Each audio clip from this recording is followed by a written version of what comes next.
Martin Kpebu, thank you very much for joining us on the show. Good morning. Yeah, good morning, Moro. Morning. Right. Hi. Right. It's always a pleasure to have you join us on the Inside Pages on Metro Television, sir. My pleasure. Thank you. Mm-hmm. Now, I recall that when the Attorney General issued a statement announcing to the world, to Ghana and the world, that the state had no interest anymore, hence the filing of a nolle prosequi in the case of Unibank and the state versus the state, you came out and said we should hold our horses because you believe that there's more to the story than we know. And that you need some further and better particulars from the Attorney General. The Attorney General then hosts a news conference and tells us more, gives us some more details as to why that decision by the state.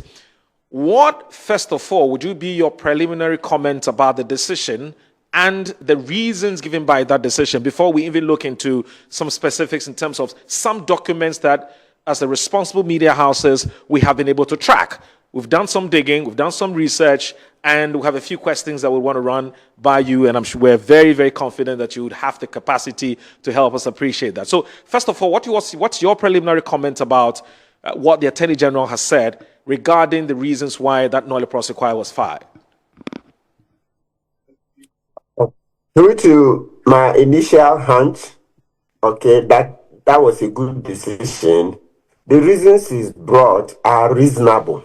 They are very cogent and reasonable because, look, Moro, bottom line is that we can't continue to lose money to, crimes like that, and also, or even not crime, let's say, situations like this, okay, where state funds are taken, left side, and then we don't get them back, and also situations in which they are not state funds, but basically we are all not happy that money has gone somewhere. So the basic thing is that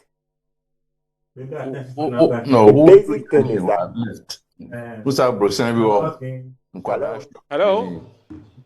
Yes, I guess that we have a bit of a challenge with the Zoom connection. Just hang on a minute.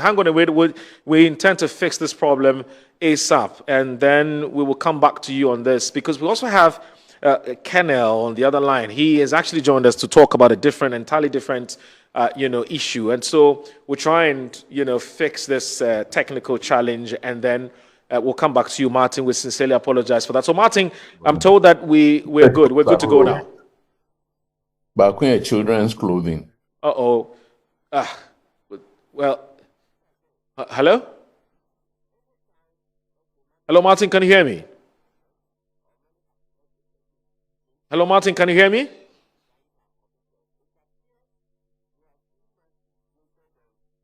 Jail. All right, rather than please getting go back ahead. their assets. So for me, the main reason, okay, even though we'll soon show that even Godfrey Dami himself said the Unibank revocation, the revocation of the Unibank license, etc., are illegal. Okay, we'll come back, and the documents are here. Godfrey Dami himself said it. His opinion dated 20th January 2019. He said the revocation of the Unibank license is illegal, etc. We have other documents. But that apart, what the point I'm making is that our society is too fixated on put people in jail, so much to the detriment of often getting assets back. You remember the Atu-Forcing case? That was the same way Godfrey Dami was fixated on getting Atu-Forcing and Japan in jail. Of course, that one, when you play the tape, you hear Godfrey Dami confessing that it was Akufo-Addo, the president of Ghana, and Ofori-Atta, the finance minister, who were pushing him to get a conviction at all costs, right? So we know that a lot of these things, they are politically motivated, right? But the key thing is that we must also give much emphasis to recovery of assets. So that's how come any day I'll defend this decision by Dr. Ayine to take assets. It doesn't matter that people are saying then it means Ghana today, when there's a crime, you can go and settle with them that, okay, I'll pay you back 60% and I'll take 40%. Nobody has said so. It depends on the facts of each case. It depends on the facts of each case. So we need to be patient with ourselves. We are developing a democracy. Ghana is not coming to an end. And I have said that, look, even Oforiatta that we are looking for, right, wherever he is, if they were to go into the case and they find out that we can't recover everything from him, but we can get 60%, even 50%, even if we were to get 50, less than the 60, I will support Dr. Ayene to say that, look, let's collect. Or if it's OSP, the OSP cases.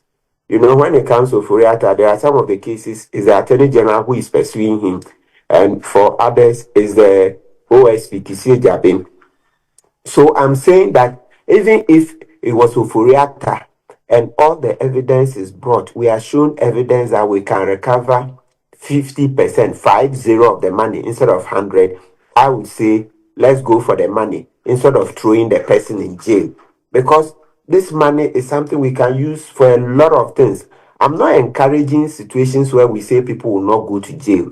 But these ones are things that, you know, if you look at the amount of money involved, if we were to continue saying that, no, let's concentrate on the jail, we'll lose too much just because we want to put one person in jail. No, when you see that what you are losing is far bigger than putting the person in jail, yes, I know we need to send a signal to people. We need to send a message to citizens that crime doesn't pay. I understand all of that. But you look at this one that we are talking about, the Duffuors, we are getting back 2 billion cedis. So 2 billion cedis compared to putting in the accused persons in the Duffuor case. Let me see. I'm using it. Yes, they are not more than 10 people. All right. So if you were to put all these people in, and then don't even forget, we are not yet there in terms of, it's not as if we've convicted them and then we are saying, oh, don't go to jail, bring us money. No, we are still fighting with them in court. And remember, Godfrey Dami's own opinion that the revocation of their license and everything Addison and Co did is illegal is here. How are you going to win such a case? When the deputy attorney general at the time, and later he became attorney general, has written a memo advising the Ken Oforiatta, the minister. Let's brandish it. Look at it. It's addressed to Ken Oforiatta and signed by Godfrey Dami. His signature is here. Such a thing. How are you going to win such a case? How are you going to win such a case? It's a gamble. That means that we just want to gamble. That's how we gambled in the Ato forcing case and didn't get 1 CD. You remember that the the Dubai company, what they call what, Deep Sea or something Sea, they offered to pay 2.3 euros, 2.3 million euros, and they were even ready to give more money so that they will take back the ambulances, etc. But Wilfred Dami said in the tape that's a tape which was admitted in court by Justice Efia Sewa Saribochi. And he admitted that it's a political witch hunt. And we are saying we are not interested in a political witch hunt. Let's recover the money. And the facts Ayene has brought out vindicate my position. And you see, with what is brought out, we would also further see that from time to time he will come and update us how, apart from the Duffuors, he's also recovering money from the rest of the other beneficiaries, because in his press conference he says he's pursuing the other beneficiaries. So these are the comments. Let's support him. Let's do a lot of the recoveries, okay, of the assets. Operation Recover All Loot. We shouldn't just be interested in throwing people in jail. Those are my comments. Now, Martin, you know, I've been perusing the documents that we've been able to track through our digging, and there's actually on page 7, which is the Attorney General. Hello, can you hear me? Hello, Martin. Hello, Martin, can you hear me? Hello, Martin. Hello, Martin. Martin Kpebu, can you hear me? Okay, so I've been talking to a private legal practitioner, Martin Kpebu, on the back of the statement which was issued by the Attorney General, and then, of course, the subsequent presser which was held by the Attorney General, explaining why the state has decided to file a nolle prosequi or to enter nolle prosequi in the case of the Unibank versus the state matter. And beyond that, I said, as a responsible media organization, we decided to do some more digging, and we decided to do some tracking, we decided to do some more research on this Unibank versus the state case, which has generated a fair bit of some kind of controversy or debate and some kind of a storm, because the opinions were sharply divided. There were some who felt that the reasons which had been given by the Attorney General leading up to the filing of the nolle prosequi was not tenable. And there were also those like Martin Kpebu who felt and believed that there's everything good and everything great about that decision. And so we are trying to look into some specifics in terms of documents that we have been able to chance upon. We've taken the pains to acquire this document, and we want to look into it and ask what we believe are the critical questions. So, Martin Kpebu, welcome back. Okay, unfortunately, we've lost Martin Kpebu, but I wanted to find out from Martin Kpebu the opinion which was expressed by the then Attorney General, that's Godfred Edame, where Godfred Edame was against the decision by the states to revoke the license of Unibank at the time.